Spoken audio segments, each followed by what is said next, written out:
صبر اور برداشت کی جو بات ہوئی تھی تو مجھے ایسا فیل ہو کہ برداشت کی جو کیفیت ہے وہ کچھ اچھی نہیں ہے. اچھا، یہ بہت اچھا سوال. ہاں نہیں، ایسا نہیں ہے. برداشت بھی اچھی، برداشت بھی مثبت رویہ ہے. اور صبر سب سے بڑھیا، سب سے اعلیٰ، سب سے افضل رویہ جو ہے وہ صبر ہے. اور اس سے بھی بڑا، جو اس سے بھی اوپر ہے، وہ ہے صبر جمیل. تو صبر جمیل ٹاپ پر ہے. پھر صبر کے اندر جو سب سے اوپر ہے وہ صبر جمیل ہے، پھر ایک صبر ہے، اور پھر برداشت ہے. تو برداشت جو ہے وہ بھی اچھا رویہ ہے. برداشت بری چیز نہیں ہے، برداشت اچھی چیز ہے. یعنی لیکن برداشت اور صبر میں ہم نے فرق کیا تھا. یہ بات مجھے بھی بعد میں خیال آیا تھا کہ کہیں ایسا تو نہیں ہے کہ لوگ برداشت کو برا سمجھنے لگ گئے. اس گفتگو سے یہ تاثر تو نہیں پیدا ہو رہا. یہ مجھے بھی بعد میں خیال آیا تھا. تو اللہ کرے کہ یہ تاثر نہ پیدا ہو اس سے. برداشت جو ہے وہ منفی چیز نہیں ہے. برداشت جو ہے وہ بس یہ سمجھ لیجئے کہ برداشت کا مطلب یہ ہے کہ آپ نے اپنے ہاتھوں میں یہ پرابلم تھاما ہوا ہے نا. آپ کتنی دیر تھامیں گے؟ آپ جب آپ بھر جائے گا آپ تو پھر اس کے بعد چھلک جائے گا. آپ کہیں گے نا بس اب میری برداشت، اب میرے برداشت کا پیمانہ، تو برداشت کا کوئی پیمانہ ہوتا ہے جو بھر جاتا ہے. صبر جو ہے نا اس کا پیمانہ جو ہے وہ، اس کے پیمانے کچھ اور ہیں. اصل میں وہ پیمانہ جو ہے نا وہ اس کے اندر کوئی لمیٹڈ اسپیس نہیں ہے. صبر ایک الگ ہی چیز ہے. یعنی دیکھیے، برداشت یہ ہے کہ آپ اس معاملے کو اپنے کورٹ میں ہی ہینڈل کرنے کی کوشش کر رہے ہیں، تو آپ کے کورٹ میں کتنے کیسز آ سکتے ہیں اس کی کوئی لمٹ ہوگی. صبر یہ ہے کہ اب آپ اس معاملے کو اوپر والے کورٹ میں بھیج دیتے ہیں، تو اوپر کے کورٹ میں کوئی لمٹ نہیں ہے، جتنے کیسز. تو میں نے لاسٹ ٹائم بھی یہ بات کی تھی کہ خدا کی عدالت میں کیس ٹرانسفر کرنے کے بعد بھی اگر اس کیس کی آپ ہیئرنگ کر رہے ہیں تو اس کا مطلب ہے آپ نے خدا کی عدالت میں کیس بھیجا ہی نہیں. مطلب آپ یہ کہہ رہے ہیں کہ میں صبر کر لیا، تو صبر کرنے کا مطلب یہ ہے کہ اب آپ نے ایک ہائر کورٹ میں اس کو بھیج دیا. اب آپ نے وہاں بھیج دیا، سپریم کورٹ میں بھیجنے کے بعد بھی سٹی کورٹ میں مطلب ہیئرنگ کہاں ہوگی؟ مطلب پھر تو جب آپ نے اس کورٹ میں بھیج دیا تو بھیج دیا، اب تھوڑی آپ کا اب جو کرے فیصلہ. تو صبر جو ہے وہ صبر کی، لیکن برداشت جو ہے وہ یہ دیکھیے ایک بات میں آپ کو بتاؤں، تربیہ کیا ہوتی ہے. اگر ایک انسان برداشت بھی نہیں کر پا رہا تو اس کا مطلب یہ ہے کہ یہ تو بہت ہی، یہ جانوروں کی سطح ہے اگر یہ برداشت بھی نہیں کر پا رہا. بلکہ میں آپ کو بتاؤں جانور بھی برداشت کرتے ہیں. جانور کی بھی ایک ٹالرنس لیول ہوتا ہے. ایسا نہیں ہوتا کہ جانور برداشت نہیں کرے، بلکہ اگر میں یہ کہوں کہ شاید کوئی بہت ہی جانوروں میں بھی، اگر کوئی ہم یہ کہیں جانوروں میں بھی ہر جانور جو ہے وہ، بعض جانور ذرا زیادہ بکھرے ہوئے ہوتے ہیں نا، تو وہ شاید وہ والا درجہ ہے جس میں آپ برداشت ہی نہیں ہے. نہیں تو برداشت جو ہے وہ یہ سمجھ لیجیے کہ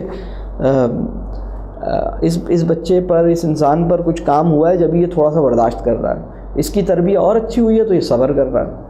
اس کی تربیت بہت ہی اعلیٰ ہوئی ہے تو یہ صبر جمیل کا مالک ہے. صبر جمیل ایک بہت ہی ہائیسٹ کیٹیگری ہے. تو وہ تھوڑا بتا دیں صبر اور صبر جمیل. صبر جمیل یہ ہے کہ آپ کو اطلاع ملے کہ آپ کے محبوب کا انتقال ہو گیا اور آپ کی زبان سے نکلے الحمدللہ. صبر جمیل یہ ہے کہ لائٹ جائے، آپ لائٹ کے جانے پر کہیں الحمدللہ، لائٹ کے آنے پر نہیں، لائٹ کے جانے پر کہیں کہ الحمدللہ. کسی کیا سوچ بنی ہوئی ہوگی. صبر جمیل یہ ہے کہ آپ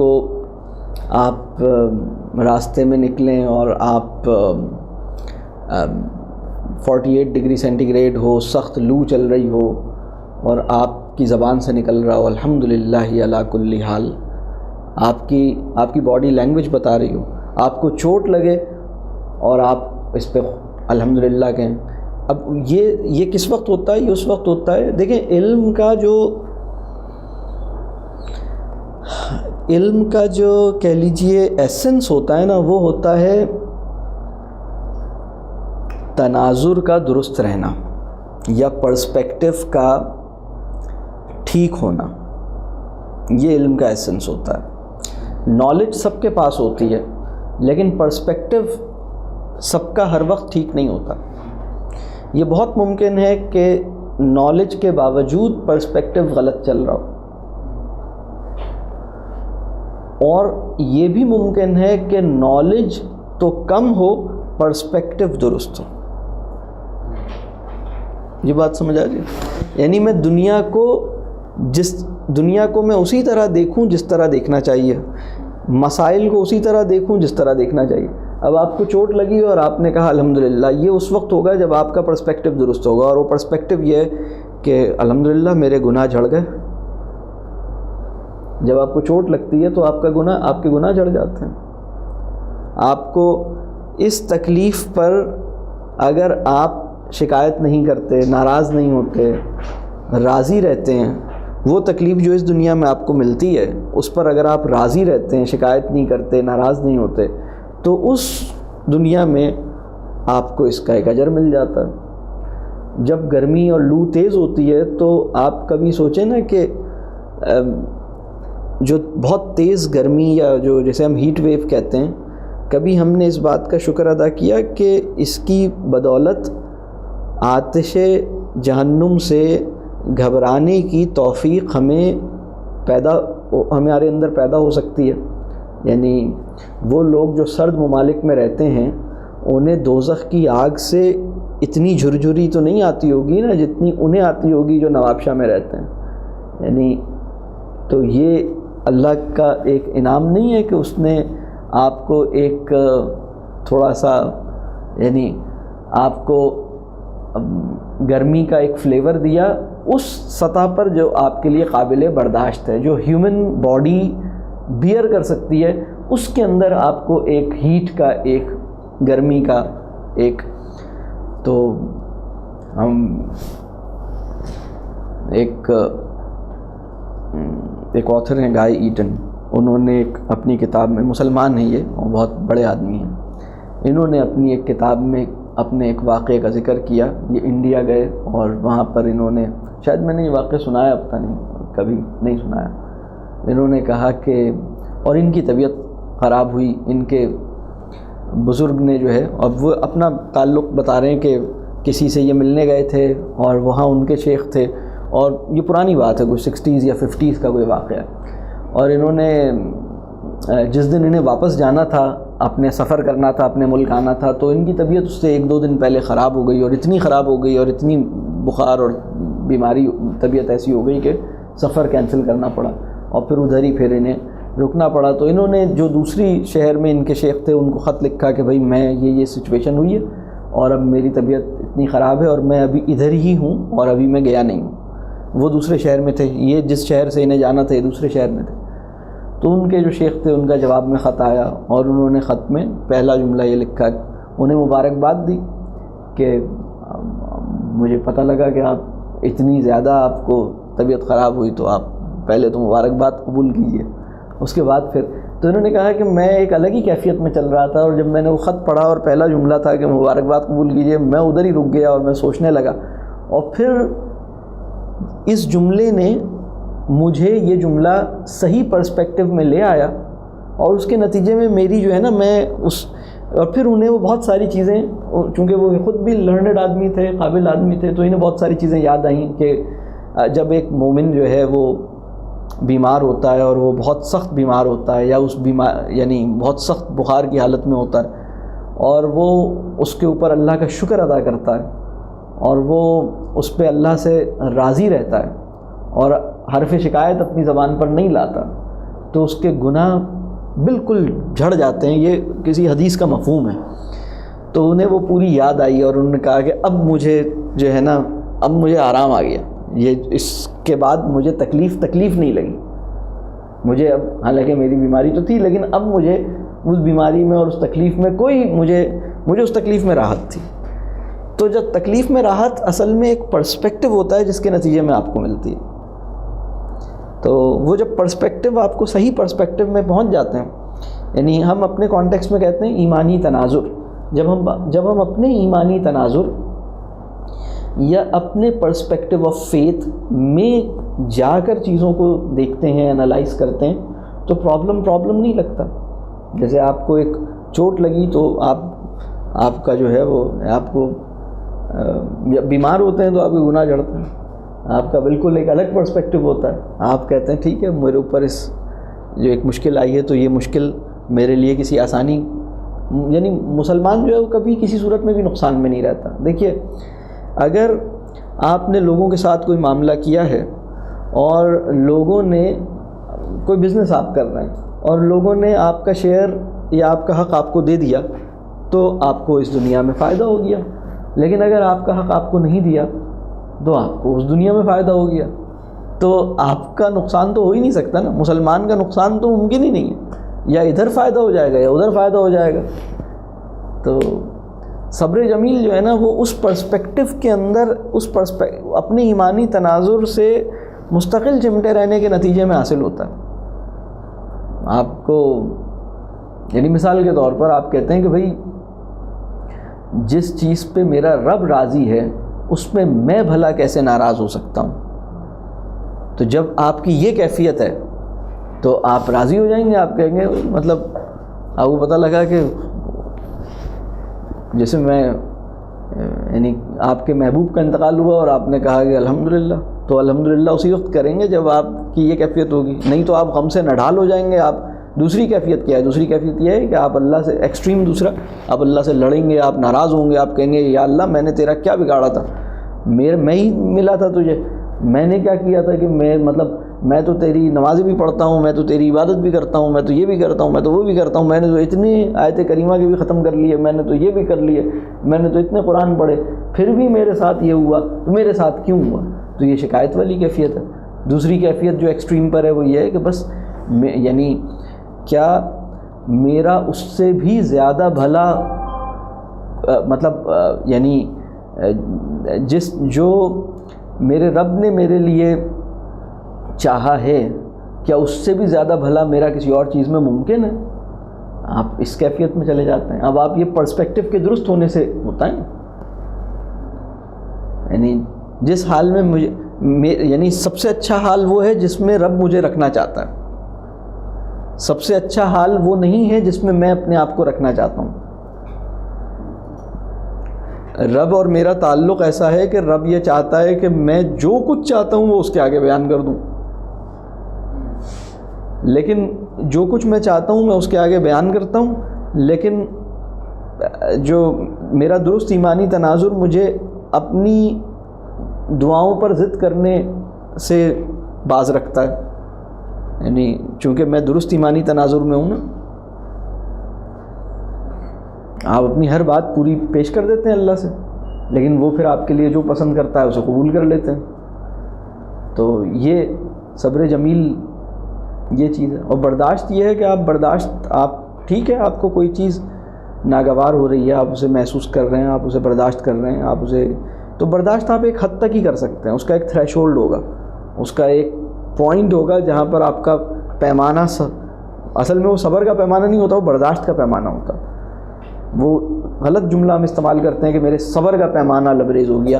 صبر کا پیمانہ یعنی صبر جو ہے وہ اس دنیا کا ظرف تھوڑی ہے. صبر اس دنیا کا ظرف ہے برداشت. صبر تو اس دنیا کا ظرف ہے جو حدود و قیود سے آزاد ہے. اس میں وہ انسانوں کو بنایا ہوا پیالہ تھوڑی ہے جو بھر جائے گا. صبر تو ایک الگ ہی چیز ہے, اس کے اندر وہ چھلکتا نہیں ہے. ایک بات میں آپ کو اور بتاؤں, کسی حال میں شکر ادا کرنا آسان کام, ہر حال میں شکر ادا کرنا دشوار کام. ہر حال میں شکر ادا کرنا. ہر حال کا مطلب یہ کہ بیماری کی حالت میں میری اولاد تکلیف میں ہے تو بھی میں شکر ادا کروں, میری اولاد مزہ کر رہی ہے تو بھی میں شکر ادا کروں, میری جیب میں پیسے ہیں تو بھی شکر ادا کروں, میری طبیعت اچھی ہے تو بھی شکر ادا کروں, طبیعت خراب ہے تو بھی شکر ادا کروں,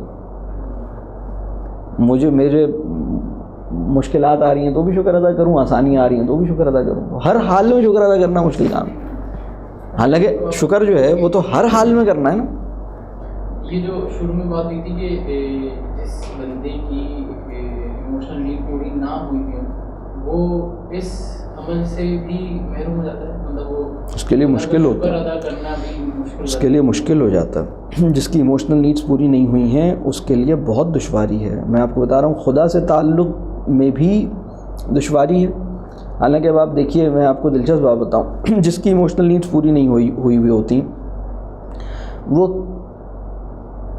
اس کے لیے کسی درجے پر خدا سے کنیکٹ کرنا آسان ہوتا ہے، کیونکہ وہ کہتا ہے میرا کوئی نہیں ہے، میرا اللہ ہے، میں تو وہ اللہ سے ایک کنیکشن بناتا ہے. لیکن اللہ سے کنیکشن بنانے کے باوجود وہ اس تناظر کے اندر نہیں جاتا، وہ اس ایمانی تناظر کے اندر وہ اس پرسپیکٹو کو ریٹین نہیں کر پاتا. آپ دیکھیے گا ایموشنل نیڈز بڑی ظالم نیڈز ہوتی ہیں. یہ جو ایموشنل انٹیلیجنس کا کانسیپٹ ہے، یہ ایموشنل انٹیلیجنس کا کانسیپٹ ہمارے کچھ پرابلم سولو کرتا ہے. اور پرابلم یہ سولو کرتا ہے، ایموشنل انٹیلیجنس کا مطلب یہ ہے کہ آپ اپنے ایموشنس کی اسٹیٹ سے اویئر ہوں، آپ اپنے بیہیویئرس کی رسپانسبلٹی، مطلب آپ اپنے بیہیویئرس کو ٹھیک رکھیں، اپنے ریلیشن شپ کو بہتر رکھیں، اپنے ایموشنس کی آپ کو اویئرنیس ہو، آپ اپنے ایموشنس کو اپنے کنٹرول میں رکھیں تاکہ آپ اپنے ریلیشن شپس محفوظ رکھ سکیں، ٹھیک رکھ سکیں. یہ ہے ایموشنل انٹیلیجنس. تو یہ کام ایموشنل انٹیلیجنس جو ہے نا، وہ آپ کی ذہانتوں کو مانجھ کے آپ کو اس قابل بناتی ہے، آپ کی ذہانتوں کو کہہ لیں اچھا کر کے. ہم جس ایموشنل نیڈز اور ایموشنل لینڈسکیپ کو بہتر کرنے کی بات کر رہے ہیں، وہ عقیدہ جو ہے، دیکھیں وہ انسان جس کا عقیدہ اس کے رویوں کو اور اس کے جذبات کو اور اس کی جذباتی حالت کو نفیس کر دے، اور وہ انسان جس کی ذہانت اس کو اس قابل بنائے، ان دونوں میں بہت فرق ہے. ایموشنل انٹیلیجنس ایک بالکل ایموشنل انٹیلیجنس جہاں پر آپ کو لا کے چھوڑتا ہے، اس سے آگے سے آپ کے پیراڈائم میں آپ کا معاملہ شروع ہوتا ہے. یعنی آپ تو بہت آگے، ہماری ایمانی تناظر میں یہ مسئلہ بہت اچھی طرح سولو ہوتا ہے. ایموشنل انٹیلیجنس میں یہ پرابلم پورے طور پر سولو نہیں ہوتا. آپ کسی مصلحت یا کسی ضرورت کے تحت کچھ لوگوں سے اپنے تعلقات اچھا رکھنا چاہتے ہیں، لہٰذا آپ ذہانت کا استعمال کرتے ہوئے اپنے جذبات پہ قابو رکھتے ہیں، اپنے تعلقات کو ٹھیک رکھتے ہیں. یہ ہے ایموشنل انٹیلیجنس. لیکن آپ جو ہیں وہ کسی، یعنی جو ہمارا پیراڈائم ہے وہ تو بالکل ڈفرینٹ پیراڈائم ہے نا، وہ تو آپ اس میں اور اس میں بہت فرق ہے. یعنی ایموشنل انٹیلیجنس کے لیے دل سے خواہشات باطلہ کا نکلنا ضروری نہیں ہے، دل سے آرزوؤں کا نفیس ہونا ضروری نہیں ہے، آرزوؤں کا پاکیزہ ہونا ضروری نہیں ہے، اپنے جبلی تقاضوں سے آزاد ہونا ضروری نہیں ہے، لذت کی سطح سے بلند ہو کر زندگی گزارنے کا داعیہ بیدار ہونا یہ ضروری نہیں ہے ایموشنل انٹیلیجنس کے لیے. ایموشنل انٹیلیجنس کے لیے آپ یعنی ایموشنل انٹیلیجنس آپ کی زندگی میں پاکیزگی کے عنصر کو نہیں داخل کرتی. آپ کا یعنی ایموشنل انٹیلیجنس تزکیہ کے بغیر ہے. آپ اپنی کثافتوں کے ساتھ، اپنی غلاظتوں کے ساتھ، اپنے قلب میں بھرے ہوئے تعفن کے ساتھ اپنے تعلق نبھاتے رہیں، اور جس سے چاہیں اپنے تعلق رکھیں، جس سے چاہیں ہٹا دیں. This art is called emotional intelligence. میری بات سمجھ آ رہی ہے؟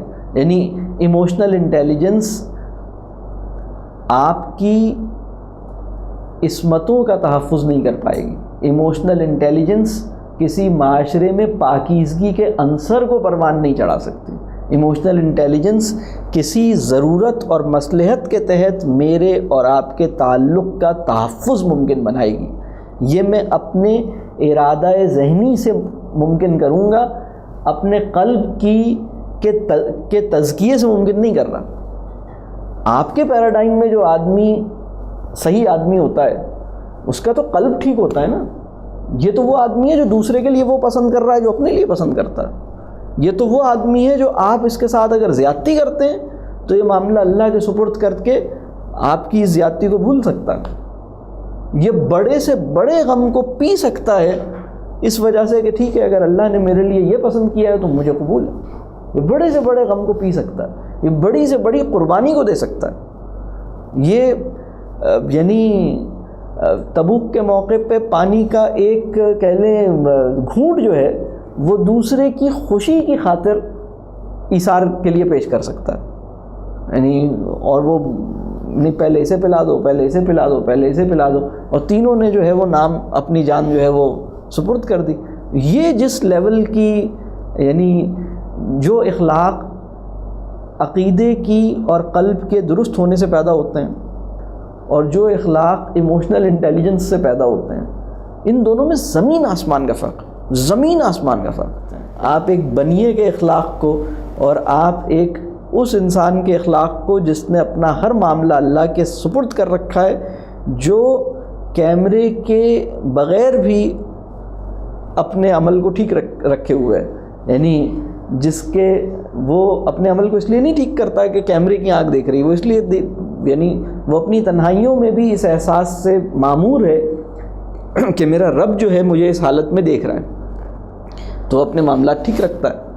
اس کے اخلاق اور ایموشنل انٹیلیجنس، یعنی ایموشنل انٹیلیجنس کے پیچھے جو سائنس ہے وہ یہ ہے کہ تمہارے ایموشنس کو درست رکھنے کے لیے تمہاری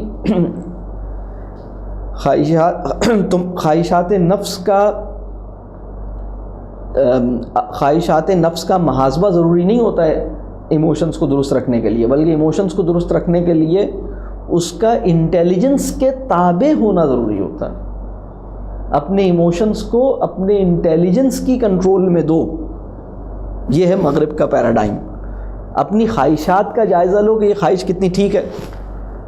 تمہاری زندگی دیکھیں، یعنی تم ایک لذت پرست معاشرہ بنتے جا رہے ہو، تمہارے اندر تو یہ ان چیزوں کو نہیں ریویو کرواتا، خواہشات نفس کی پیروی سے آپ کو باہر نہیں نکالتا. آپ کو لذت کا تمنائی، آپ لذت کے تمنائی پہلے بھی تھے، لذت کے متمنی بعد میں بھی ہیں. ایموشنل انٹیلیجنس تو آپ کو صرف اپنے ایموشنس کو انٹیلیجنٹلی یوز کرنے کے قابل بناتا ہے نا. مطلب آپ کو ایموشنل انٹیلیجنس کا پیراڈائم یہ بتاتا ہے کہ آپ حساس ہونے سے زیادہ آپ کو چالاک ہونے کی ضرورت ہے. تو آپ کی حساسیت کو مدھم کرتا ہے، آپ کی چالاکی کو ابھار دیتا ہے، آپ ایموشنلی انٹیلیجنٹ ہو جاتے ہیں. ایموشنل انٹیلیجنٹ میں آپ کی کامیابی انٹیلیجنٹ ہونے میں ہے، ایموشنل ہونے میں نہیں ہے. ایموشنل انٹیلیجنس کا پیراڈائم یہ ہے. آپ کے پیراڈائم میں کیا ہے؟ آپ کا پیراڈائم بالکل جس انسان کے اخلاق کو عقیدہ گورن کر رہا ہو، اس کا کیا کہنا، اس کی تو الگ ہی کیفیت ہوگی نا. اس میں اور اس میں کہاں، یعنی ایموشنل انٹیلیجنس کے طیارے میں بیٹھ کر آپ اونچی سی اونچی جگہ جہاں پہنچیں گے اس سے بھی اوپر سے آپ، یعنی عقیدہ آپ کو اس سے بھی اوپر سے تو اسٹارٹ لے گا. کوئی فرق ہی اس میں کوئی، یعنی ایموشنل انٹیلیجنس آپ کو رشتوں میں وفا اور یعنی سینکٹیٹی آف ریلیشن شپس کے قابل بنائے گا. ایموشنل انٹیلیجنس یہ ایک سوال ہے. یعنی جو عقیدہ آپ کا جس طرح بنا سکتا ہے، اور یعنی ایموشنل انٹیلیجنس، آپ بات سمجھ آ رہی ہے؟ اصل میں مسئلہ سارا یہ ہے کہ ہم نے مغرب کے بہت سارے جو تصورات ہیں، چونکہ ہم اپنے ایمانی تناظر میں اور ان اصول علم کے اوپر جو ہماری ایمانی تناظر میں پیدا ہو سکتی ہے، اس کے ساتھ ہم نے مغرب کی جو تھیوریز ہیں ان کا جائزہ نہیں لیا، اور ہم مغرب کی تھیوریز سے محروم ہیں. مسلمانوں کی بڑی بری حالت اس وقت یہ ہے. مطلب ہمارے اوپر یہ ادھار ہے، یہ رسپانس کہ ہم مطلب ایموشنل انٹیلیجنس ان کا بہت بڑا، یعنی اس وقت آپ سمجھ لیں کہ ایک بہت بڑا علم ہے جس کو لے کے انہوں نے خاصی فتوحات کی ہیں. اور مطلب ہم لیکن ہمارا جو آدمی ہے نا، وہ ہم اپنی ایمانی تناظر میں اور اپنے اصول علم کی بنیاد پر ہم اس کا جائزہ لیں اور ہم بتائیں کہ بھئی اس کے اندر یہ مسئلہ ہے اور ہمارے پاس اس کا جواب یہ ہے، بغیر کسی تعصب کے، بغیر کسی مطلب اس کو زندہ باد مردہ باد کیے بغیر. یہ نہیں ہو پا رہا. بلکہ بہت سارے لوگ یہ کہتے ہوئے سنتے ہیں کہ بھئی مسلمانوں میں ایموشنل انٹیلیجنس کی کمی. مسلمانوں کا مسئلہ صرف یہ ہے کہ مسلمان مروبیت کی حالت سے باہر نہیں آ رہے. مروبیت کی حالت میں رہنے کے نتیجے میں وہ اس ایمانی تناظر میں جاتے نہیں ہیں. اور درست ایمانی تناظر میں ہم کیسے جائیں؟ تو اس میں موت کی یاد اور قرآن سے تعلق، یا یعنی یہ بہت اہم ہے، یہ بہت اہم ہے۔ دل جب صحیح حالت میں ہوتا ہے تو چیزیں صحیح نظر آتی ہیں۔ بلکہ اگر میں چلیں آپ کو ایک بات بتاؤں، اگر ہم میں سے سب کو یہ یقین ہو کہ ہم اگلے 48 گھنٹے میں اللہ کے پاس پہنچنے والے ہیں، اور جو روزہ آج ہم نے رکھا تھا جس کا اللہ ہی اجر دیتے ہیں، وہ اللہ اس کا اجر دینے کے لیے ہمیں بلا رہے ہیں، اور دوسرے بھی معاملات پر ذرا بات چیت کریں گے اور اس کے اجر کے بارے میں بھی کچھ فیصلہ فرمائیں گے، تو 48 گھنٹے کے بعد ہماری پیشی ہے۔ تو پھر ابھی سے لے کے اگلے 48 گھنٹے تک ہم جو کچھ بھی کریں گے وہ اپنے درست ایمانی تناظر میں خود ہی کریں گے، بھلے ہمیں دین کا علم کم ہو یا زیادہ ہو۔ اس کا تعلق نالج سے نہیں ہے۔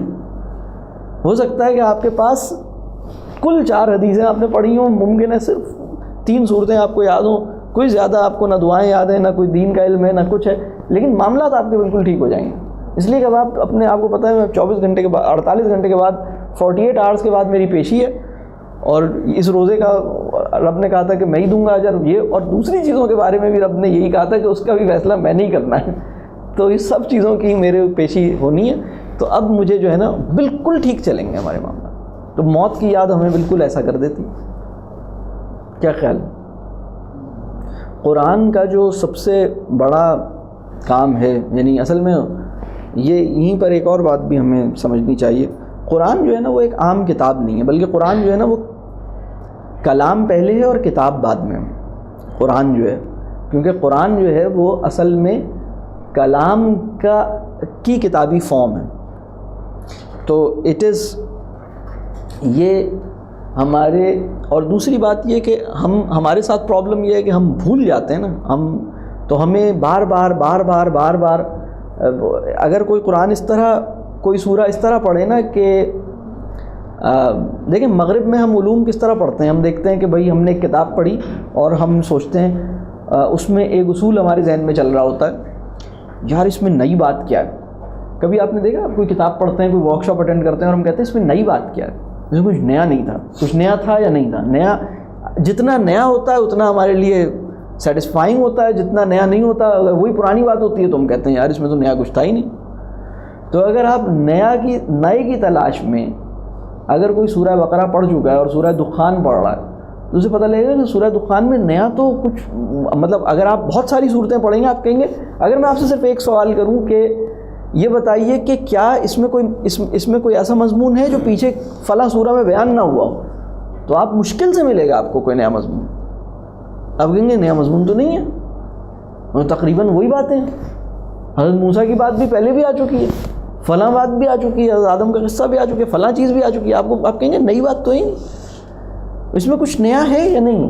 تو آپ کہیں گے تو 114 اگر بکلیٹس آپ کو ملیں تو آپ کہیں گے وہ 114 بکلیٹس میں کوئی نئی بات ہونی چاہیے۔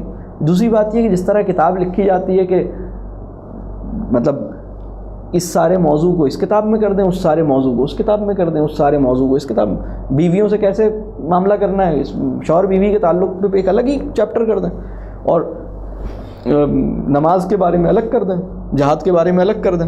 تو ایسا کیوں نہیں کر رہے؟ جس چیپٹر کو اٹھاؤ، ابھی بات نماز کی چل رہی ہے، چلتے چلتے اچانک بیوی کی آ جاتی ہے، بیوی سے بچے کی آ جاتی ہے، پھر وہ مسافر کی زکوٰۃ آ جاتی ہے، پھر حج آ جاتا ہے، کچھ آ جاتا ہے، اب پھر تو آپ کو پتہ لگتا ہے کہ یہ جو موضوعات ہیں یہ اسپریڈ ہیں، اور اس کی بڑی وجہ یہ ہے کہ آپ کو یاد دہانی کرانی ہے، آپ کو درست پرسپیکٹو میں رکھنے کے لیے یہ ضروری تھا، آپ کا جو ایمانی تناظر ہے، تاکہ آپ اس ایمانی تناظر میں رہیں، اس کے لیے یہ یاد دہانی ضروری ہے۔ نہیں تو، اور سب سے زیادہ یاد دہانی کرانے کی ذمہ داری سورہ فاتحہ کو دے دی گئی ہے۔ آپ کو کتنی دفعہ یاد دہانی کرائی جاتی ہے؟ سورہ فاتحہ آپ کی ہر مسلمان کی لائف کے اندر ایک اس کے روٹین میں ہے نا، کہ کم از کم 20-25 دفعہ، کتنی دفعہ تو سورہ فاتحہ پڑھے گا ہی پڑھے گا، روزانہ پڑھے گا، اس کے بغیر زندگی گزرے گی ہی نہیں۔ مسلمان ایک سال میں جو ہے وہ کوئی 6-7-8 ہزار 10 ہزار پتہ نہیں کتنے ہزار دفعہ سورہ فاتحہ پڑھ لیتا ہے، اور اپنی زندگی میں لاکھوں کروڑوں دفعہ سورہ فاتحہ پڑھ لیتا ہے، بار بار اس میں نئی بات تو ہی نہیں، وہی بات ہے۔ اس لیے کہ وہ بار بار جو ہے نا، وہ ہماری ہیومن سائیکی کو رب کریم بہت اچھی طرح جانتے ہیں، اس لیے ایسا انہوں نے پلان دیا ہے۔ دوسرے یہ کہ کبھی کبھی ہم نے دیکھا ہے کہ وہ بعض بچے اور بعض بڑے بھی ایسے ہوتے ہیں جو کسی اسٹف ٹوائے سے بہت زیادہ وہ ہو جاتے ہیں، ایکسیسولی اٹیچ ہو جاتے ہیں. آپ نے دیکھا، یا کوئی کشن یا کوئی پلو سے اٹیچ ہو جاتے ہیں، یا کوئی وہ اسٹف ٹوائے ہوتا ہے، کوئی ڈال ہوتی ہے، کوئی کپڑے کی، یا کوئی وہ روئی کی بھری ہوئی آپ نے دیکھا ہوگا، یا کوئی بلی ہوتی ہے. اور عموماً کبھی یہ بھی ہوتا ہے کوئی پیٹ ہوتا ہے، کوئی بلی ہے، کوئی کتا ہے، کوئی اور خرگوش ہے. بعض لوگوں نے کچھ اور بھی چیزیں پالی ہوئی ہیں اور وہ اس کے ساتھ ان کی بڑی غیر معمولی جو ہے وہ وابستگی ہو جاتی ہے. تو یہ بھی اصل میں اس کا بھی ایک تعلق جو ہے وہ ہماری ایموشنل نیڈس کے ساتھ ہے. بعض اوقات کیا ہوتا ہے کہ یہ عجیب سی کیفیت ہوتی ہے کہ ہیومن بانڈ جو ہے وہ تو ڈیولپ نہیں ہو رہا، یعنی اس انسان کو انسان تو گوارا نہیں ہو پا رہا، لیکن انسان کو بلی گوارا ہو پا رہی ہے، انسان کو کتا گوارا ہو پا رہا ہے. یعنی آپ یہ سمجھیے کہ آپ کو حیرت ہوگی کہ وہ آدمی جو اپنے بیٹے کی چھوٹی سی غلطی کو معاف نہیں کر سکتا، وہ پرندوں کو قید سے آزاد کرانے کی مہم پہ نکلا ہوا ہے اور وہ ان کو کھول کے فضاؤں میں آزاد کر رہا ہے، وہ جانوروں کو دانہ ڈال رہا ہے، وہ ان کے لیے وہ بلیوں سے بے انتہا عشق اور محبت اپنا اظہار کر رہا ہے. تو یہ ایک عجیب کیفیت ہے ہماری. یہ جو پیٹس کے ساتھ ایک ایکسیسو لو ہے، یہ 200 سال سے زیادہ پرانا نہیں ہے. میں آپ کے لیے بڑی دلچسپ بات میں آپ سے عرض کر رہا ہوں، یعنی جانوروں سے رحم دلی کا تعلق تو انسان کا ہمیشہ سے تھا. یعنی انسان جانور کے اوپر یعنی انسان جو ہے نا وہ یعنی روایتی معاشرے کا آدمی بلا ضرورت چڑیا کو مارنا برا سمجھتا تھا، بلا ضرورت کسی جانور کو مارنا غلط سمجھتا تھا. یہ روایتی تہذیب کا آدمی تھا.